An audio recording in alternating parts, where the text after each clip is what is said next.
पुण्यातल्या कर्वेनगर इथल्या उड्डाणपुलाला तडे गेल्याचं समोर आलेलं आहे। 2 पुलांना जोडणाऱ्या उड्डाणपुलाला तडे गेलेले आहेत। 2007 ते 2011 दरम्यान या पुलाचं काम पार पडलेलं आहे। मात्र केवळ 14 वर्षातच या पुलाला तडे गेल्याचं आता निदर्शनाला आलेलं आहे। आणि या सगळ्याचा आढावा आमचे प्रतिनिधी अमोल धर्माधिकारी यांनी घेतला। आपण पाहूया।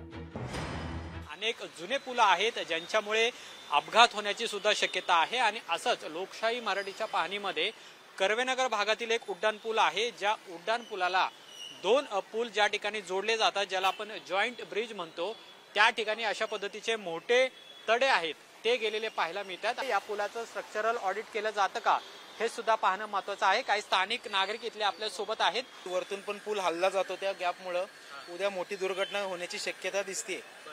म्हणजे तुम्ही आधी पाहिलेलं होतं की याला तडा गेलेला आहे? हो हो, 5-6 महिन्यापासून तडा येतो। पहिला छोटा पूल दिसत होती ती, नंतर मोठं मोठं वाढत गेले ते।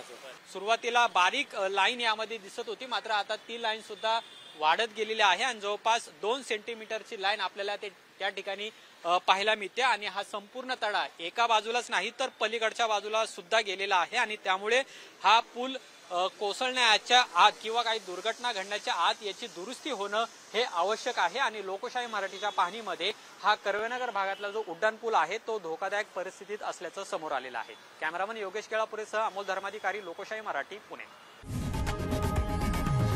लोकशाही मराठी ऐका, पहा, जागरूक रहा।